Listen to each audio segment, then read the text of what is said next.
میلہ ناکام بنا دیا. اب یہ دیسی فائٹنگ بل فائٹنگ کیا ہے کہ وہاں پہ جو بھینسیں ہوتی ہیں ان کی فائٹ کرائی جاتی ہے, ان کی لڑائی کرائی جاتی ہے. تو یہ کہہ لیں کہ اللیگل ہے, ہمارے یہاں پہ یہ نہیں ہوتا ہے. اور کبھی ہم دیکھتے ہیں جناب مرغوں کو لڑایا جا رہا ہوتا ہے, ان کے اوپر پیسے لگائے جا رہے ہوتے ہیں, کبھی کتوں کو لڑایا جا رہا ہوتا ہے. تو یہ دلچسپ خبر تھی جس کے خلاف FIR لانچ کی گئی ہے. تو اس کا پس منظر کیا ہے, اس کے اوپر کس طرح ایکشن لیا جائے گا, اور جو اینیمل رائٹس ایکٹیوسٹ ہیں یا پھر ہمارے اینیمل ریسکیو ٹیم ہے وہ کس طرح کام کرتی ہے, اس کے علاوہ کس طرح اینیملز کے رائٹس کے بارے میں کام ہو رہا ہے, اس پر بات کرنے کے لیے ہم نے انہیں کو مدعو کیا ہے. ہمارے ساتھ ملیحہ اجاز اس وقت اسٹوڈیوز میں موجود ہیں, ڈاکٹر بلال ہے اور عرفان صاحب نے بھی ہمیں جوائن کیا ہے. آپ تینوں کو خوش آمدید کہتے ہیں جاگو لاہور میں. کیسے ہیں آپ تینوں؟ ٹھیک ہے, وعلیکم السلام. تو ملیحہ صاحبہ آپ ہی سے سٹارٹ کروں گی. یہ جو کل یا پرسوں کی 2 دن پہلے کی میرے خیال سے یہ خبر ہے, جو واقعہ ہے FIR لانچ کی گئی ہے.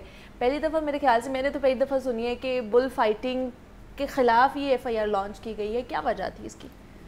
یہ اللیگل ہے. اللیگل ہے یہ اللیگل ہے, اور لوگوں کو اس کا بارے میں اویئرنیس نہیں ہے.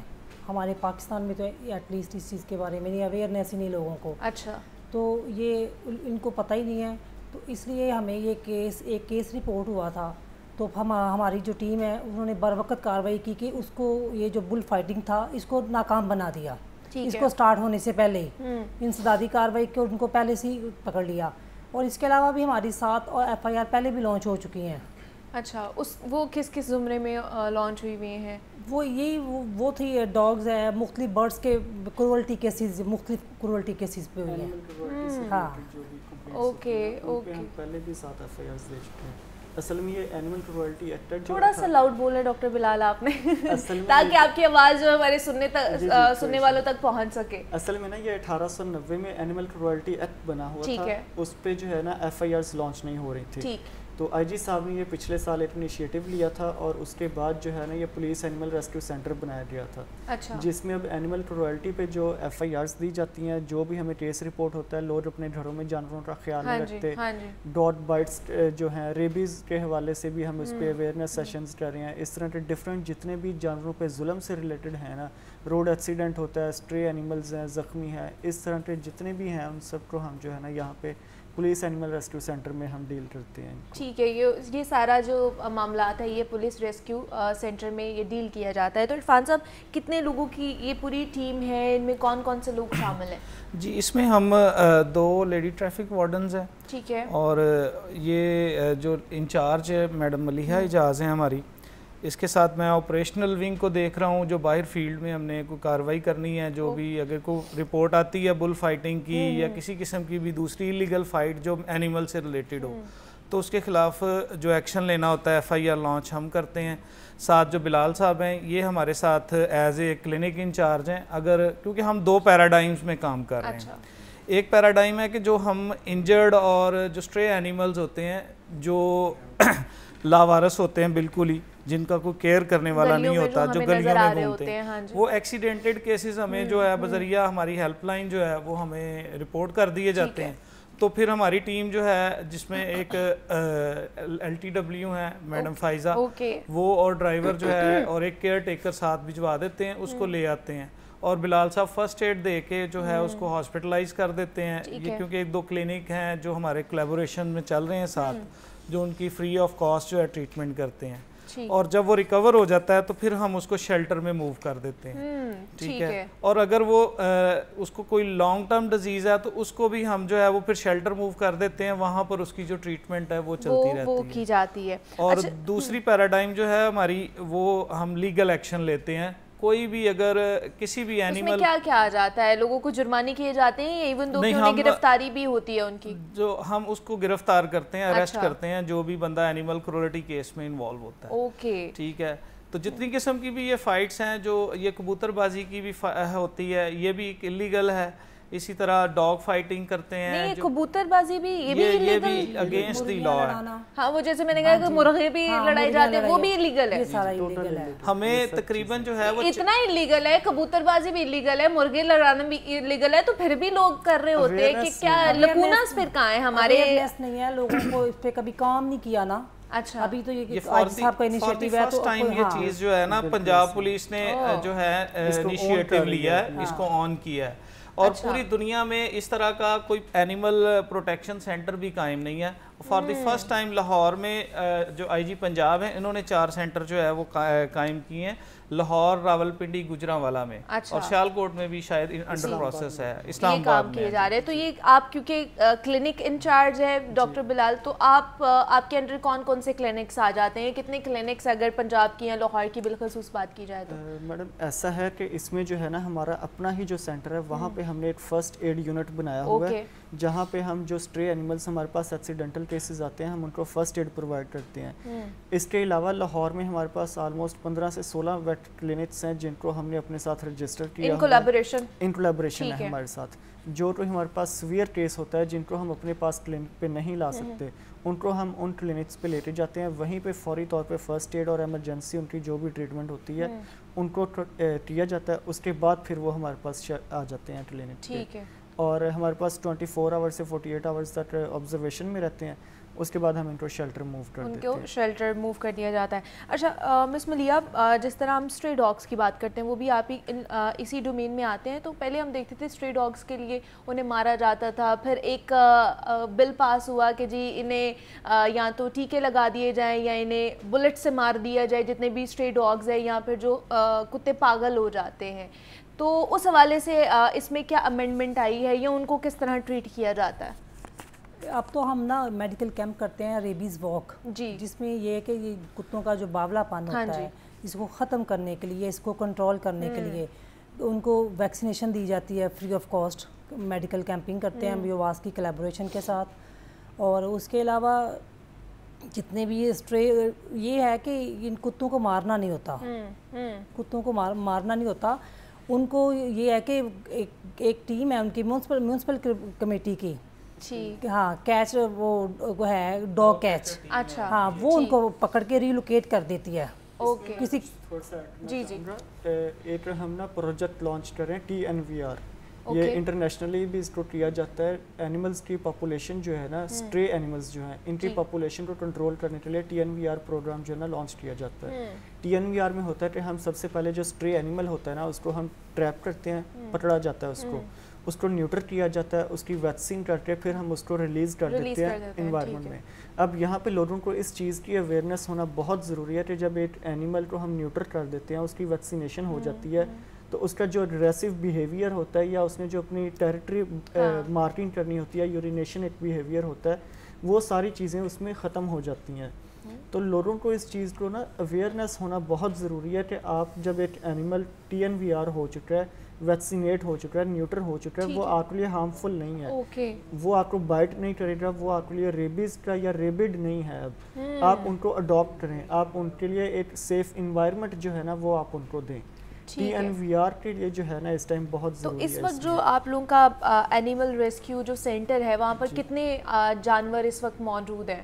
نہیں دیکھیں، ہمارے پاس جانور موجود نہیں رہتے، آپ شیلٹر میں بھیج دیتے ہیں. آلموسٹ ہم نے 8 سال کے اندر جو ہے نا 900 پلس اینیملز کو ہم نے ریسکیو کیا ہے. ان کی فرسٹ ایڈ کے بعد ہم نے ان میں سارے اسٹرے ڈاگز تھے، اسٹرے اینیملز تھے، یا جو ڈومیسٹک وائلنس گھروں میں بھی لوگ کر رہے ہوتے ہیں اینیملز کے اوپر؟ اس پہ تو ہم لیگل ایکشن لیتے ہیں نا. اچھا، جو ہم ریسکیو کرتے ہیں وہ اسٹرے اینیملز کو کرتے ہیں. اوکے ٹھیک ہے. جو ریسکیو کا سسٹم ہے وہ ٹوٹل اسٹرے اینیملز ہیں، ان میں آپ کو پیرالائز ملے گا، روڈ ایکسیڈنٹ ملے گا، یہ ساری چیزیں جن کو کوئی بھی نہیں سنبھالتا، ہم ان کو ریسکیو کر کے لے کے آتے ہیں اپنے پاس اور ان کے لیے شیلٹر. اچھا، تو ڈاکٹر بلال مجھے بتائیے کہ جو گھروں میں اس وقت لوگوں کے پاس ہوتے ہیں، اینیملز ہوتے ہیں، بلیاں، کتے، لوگوں نے مختلف قسم کے رکھے ہوئے ہوتے ہیں، تو ان کی آپ کو پتہ ہے ویکسینیشن بھی ہوتی ہے، لوگ نہیں کراتے ہیں، جس کی وجہ سے اینیملز آپ کے بیمار ہو جاتے ہیں بہت سے، اور پھر آپ انہیں باہر نکال دیتے ہیں کہ جی اب یہ ہمارے کام کے نہیں رہے. تو کتنی دیر بعد ایٹ لیسٹ ان کی ویکسینیشن کرانی چاہیے یا ایک ویٹنری ڈاکٹر کے پاس ان کو لے کر جانا چاہیے؟ دیکھیں، جو ہمارے ڈومیسٹک پیٹس ہیں جس میں اچھی بریڈز ہیں، پرشینز آ جاتی ہیں، السیشنز ہیں، ڈاگ کیٹس کی بریڈز جو ہیں، ان کو تو لوگ جو ہے نا بڑے اچھے سے گھر میں رکھتے ہیں، ان کا سب کچھ کرتے ہیں، ان کی ویکسینیشن بھی پراپر ہو رہی ہوتی ہے. لیکن ایشو یہاں ہمارے یہ ہے کہ جو اسٹرے اینیملز ہیں جن کو کافی سارے لوگوں نے اپنے گھروں میں بھی رکھا ہوا ہے، ان کو وہ کھانا وغیرہ ڈالتے ہیں, ساری چیزیں ڈالتے ہیں, ان کے لیے یہ چیز ہے کہ آپ ان کی بھی جو ہے نا ویکسینیشن وغیرہ کروائیں. جو پیٹس ہیں, ڈومیسٹک ہیں, بریڈ اینیملز ہیں, ان کو تو ہم ساری چیزیں کر رہے ہیں, ہو رہا ہوتا ہے, لیکن جو دوسرے اسٹرے اینیملز ہیں ان کے لیے بھی جو ہے نا آپ کو تھوڑا بہت اس میں کرنا چاہیے. ٹھیک ہے. تو عرفان صاحب اس حوالے سے ایک تو چلے آپ لیگلی ایکشنز وغیرہ تو لے رہے ہیں, ریسکیو بھی کر رہے ہیں اینیملز کو, تو اویئرنیس کے لیے بھی کوئی پروگرام آپ لوگوں نے تشکیل دیا ہے؟ جی ہم نے ایک تو ابھی یہ ریسنٹلی جو ہے ریبیز واک جو ہے وہ آرگنائز کی تھی ہم نے ہی سینٹر میں, اور جہاں پر تقریباً جو پوری کمیونٹی ہے ویٹرنری ڈاکٹرز کی, وہ ان کی جو آرگنائزیشن ہے انہوں نے جو شرکت کی تھی اور ویکسینیٹ بھی کیا تھا.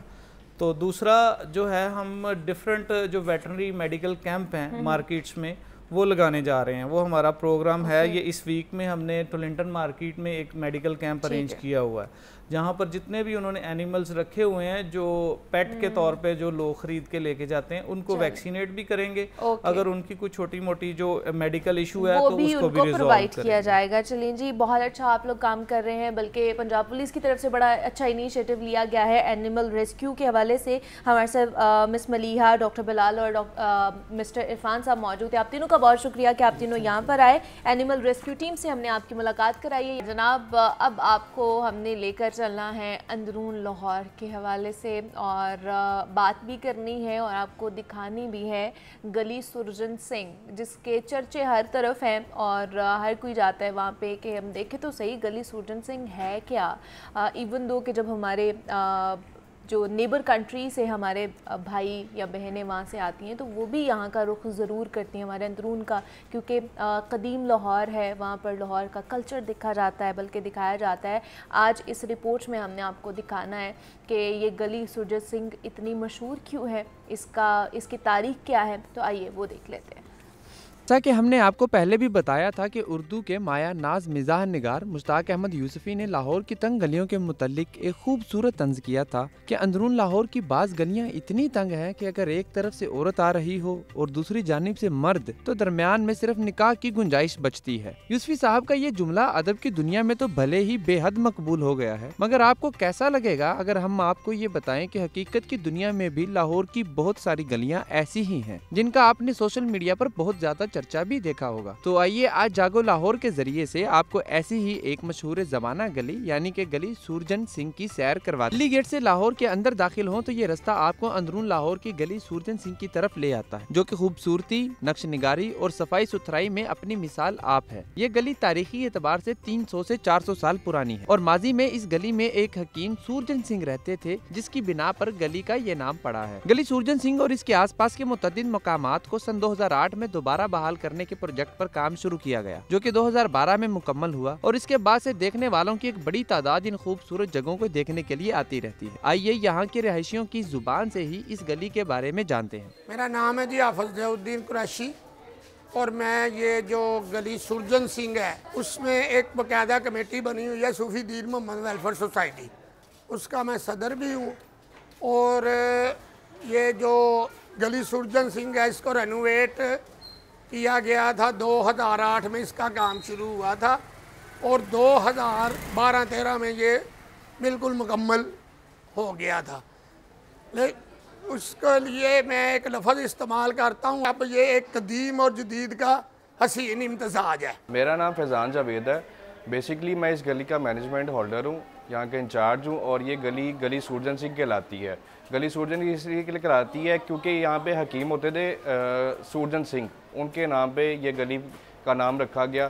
اس کے بعد یہ عثمان کی بیٹھک آپ کو پیچھے نظر آ رہی ہے, یہ 300-400 سال پرانی یہ بیٹھک ہے, جس کا جس طرح کا سٹرکچر تھا اسی طرح وال سٹی نے اڈاپٹ کر کے یہاں پہ اس کو بیٹھک اوپن کیا ہوا ہے. یہ جتنا بھی گراؤنڈ فلور آپ کو نیچے نظر آ رہا ہے یہ ساری بیٹھکس ہیں, ٹھیک ہے. وہاں پہ یہ جتنا بھی ابھی پروجیکٹ اور بھی چل رہے ہیں وال سٹی کے, یہ ابھی ہوپس ہو کہ انشاءاللہ جو ہے 1-2 ماہ میں کمپلیٹ ہو جائیں گے. اس کے بعد آگے چلے جائیں تو وہ نیرو سٹریٹ کہلاتی ہے, جس کو لوگ کہتے ہیں نکاح والی گلی کہتے ہیں, لیکن بیسکلی وال سٹی کی زبان میں ہم اس کو بولے تو ہم اس کو نیرو سٹریٹ بولتے ہیں. اس مقام پر آپ کو مشہور زمانہ نکاح والی گلی بھی ملے گی, جو کہ مشکل سے 4 فٹ چوڑی ہوگی. نوجوان منچلے دل لبھانے کے لیے